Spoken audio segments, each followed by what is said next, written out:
Hey everyone, welcome back. Hope you're having a fantastic day so far. So in a new piece of legislation, if it were to pass, certain Social Security recipients would be receiving an increase of right around $6,400 on an annual basis. In today's video, we are going to be covering everything that you need to know. But before we go ahead and dive into for today, if you would like to receive up to $200 in free stock or $200 in free cash, in a pinned comment below, I will be leaving a link to Robinhood. All you have to do is once you click on that link is just sign up for a free account and then simply link your bank account. You do not even have to make an opening deposit. At that point in time, Robinhood will be sending you one free stock worth all the way up to $200. And if you'd rather just have the cash, all you have to do is once you receive the free stock is just sell it for what it's worth and then transfer the cash value right back to your bank account. Okay, so diving right into it for today. So under a new bill called the Social Security 2100 Act, it would do a lot of things, but among those things, it would increase benefits for certain recipients of Social Security by right around $6,400 or more on an annual basis. That is going to be absolutely huge. For everyone else, it is going to increase benefits across the board by 2%. So in today's video, we're going to be covering everything that is in this bill. So we're going to go ahead and dive right into it for today. This is straight from John Larson's website. He is the creator of this bill, once again called the Social Security 2100 Act. So first off, it increases and expands 12 essential benefits. So first off, it does increase benefits by 2% across the board for all Social Security beneficiaries. It also improves the cost of living adjustment. They're going to be switching that over to the CPIE from the CPIW. It also increases benefits to boost lower income seniors. So basically what they're going to be doing there is they're going to be taking everyone receiving the special minimum benefit and they're going to be boosting that to 25% above the federal poverty line.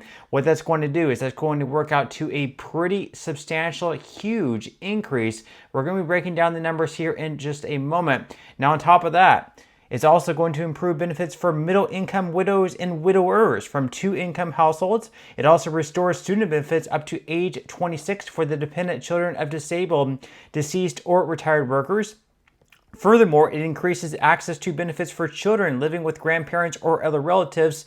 It also is going to repeal the WEP and GPO. That is actually going to be taken out of the bill because that was actually passed earlier on this year in the Social Security Fairness Act. That was a bipartisan bill that passed through Congress and was signed into law. Then on top of that, it's going to end the 5-month waiting period to receive disability benefits. It's also going to increase benefits by an additional 5% for the most elderly who have been receiving benefits for 15 years or more. It's going to provide caregiver credits to ensure that people are not penalized in retirement for taking time out of the workforce to care for children or other dependents. It's also going to end the disability benefit cliff, replacing it with a gradual offset for earnings. It's going to cut taxes for 23 middle-income beneficiaries. It's going to correct an unintended flaw in how Social Security benefits are wage indexed to prevent benefits from dropping if the wage index decreases. It's also going to ensure that these benefits do not result in reduced SSI payments or a loss of eligibility for Medicaid or CHIP. It's going to combine the old age and survivors insurance and the disability insurance trust funds into one fund to ensure that seamless benefit payments do take place. And finally, it's going to provide the Social Security Administration with resources to improve customer service. So again, this bill does a lot. A 2% benefit increase across the board for everyone. And again, for certain beneficiaries, it's going to increase on an annual basis by thousands of dollars. We're going to be breaking down the numbers here in just a moment. Now, you might be wondering, how exactly do they plan to pay for all these things? Well, like most things, they're just going to be increasing taxes on the wealthy. So as you can see, they pay for these benefits by ensuring that millionaires and billionaires pay their, quote, fair share by applying FICA to earnings above $400,000, with those extra earnings counted towards benefits at a reduced rate, and then find that they're going to be closing the loophole of avoiding FICA taxes and receiving a lower rate on investment income by adding an additional 12.4% net investment income tax only for taxpayers making over $400,000 per year. So this is only going to impact those earning above $400,000 per year. If you earn above that amount, you would be taxed more. If you do not earn above that amount, you would not be taxed anymore. Then as far as you know exactly how big of an increase you could receive if right now you are receiving the special minimum benefit, we broke down these numbers with ChatGPT, and you can see up on the screen right now. Again, in the Social Security 2100 Act, what it would do is basically they would take the special minimum benefit and they would boost that to 25% above the federal poverty line. So if we do the math here, if we calculate 125% of the federal poverty line, this year in 2025, the federal poverty line for a single individual is $15,650. 25% above that amount comes out to $19,562.50 per year. Then if we take that on a monthly basis, it comes out to $1,630.21 per month. And then if we calculate what the monthly increase will be, we'll take that $1,630 amount and we'll deduct $1,093 from it. It comes out to $537. So it would be an increase of $537 per month for someone currently receiving the special minimum benefit. So on an annual basis, that would work out to an increase of $6,445. That is going to be absolutely huge. Leave your thoughts and comments below. And as we wrap up today's video, let's go ahead and roll this clip here by John Larson explaining the necessity to pass the Social Security 2100 Act.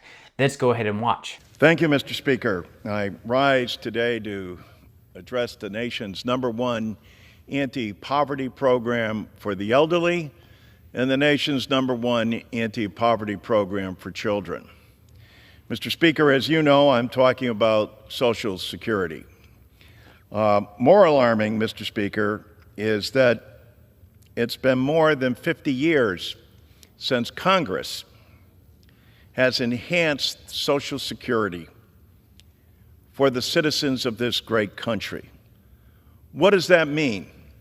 That means that more than 70 million Social Security recipients have not seen an enhancement to Social Security since Richard Nixon was President of the United States. I applaud Leader Hakeem Jeffries for putting together a plan, for having something to present to the American people that stands in stark contrast to nothing being put forward. It doesn't bother me so much that Republicans aren't putting any proposals forward, but they would deny a hearing on Social Security and a vote on a measure that Congress hasn't addressed in more than 50 years. Mr. Speaker, as you know, there are more than 70 million plus Social Security recipients. 10 million baby boomers a day become eligible for Social Security and wonder why Congress hasn't acted. Mr. Speaker, for more than 5 million of our fellow Americans who have paid into a system all their lives, they get below poverty level checks from their government because Congress hasn't acted. Mr. Speaker, there are more than 35 million people who, for them, this is the only pension that they will receive, and Congress hasn't responded. Again, I applaud Mr. Jeffries for saying, yes, what we need is an across-the-board increase for everyone on Social Security. We need to repeal the provision, as Mr. Jeffries has laid out, to have people who continue to work after they retire not have their Social Security taxed.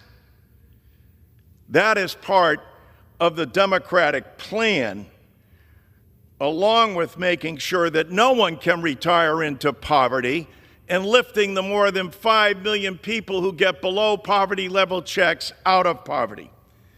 Mr. Speaker, I know you know this, but in Illinois' 12th congressional district, there are more than 179,000 Social Security recipients. 131 of them are retirees. 21,000 are disabled. 9,000 plus widows, 4,000 plus spouses, 12,000 children who haven't seen an increase in more than 50 years. It is long overdue for Congress to take action. I plead with you, Mr. Speaker, to join us and to encourage Republican leadership minimally to have a hearing on this. And if you got a better plan, by all means, put it forward. But at least let the plan that Hakeem Jeffries has put forward have a vote. If you disagree with it, that's fine. It's America. It's a democracy. Vote against it. But why shouldn't Congress vote on making sure that Illinois' 12th congressional district sees an increase they haven't seen in more than 50 years, as well as the 1st congressional district in the state of Connecticut, and for all 535 congressional districts where individuals have not seen an increase, especially during these inflationary times. And for a party that used to pride itself on entrepreneurialism and capitalism, imagine this is the safety net for capitalism and entrepreneurialism. Where's the money spent in Illinois' 12th congressional district? Right back in the local economy to the stores, the pharmacies, etc. Thank you, Mr. Speaker, and I yield back.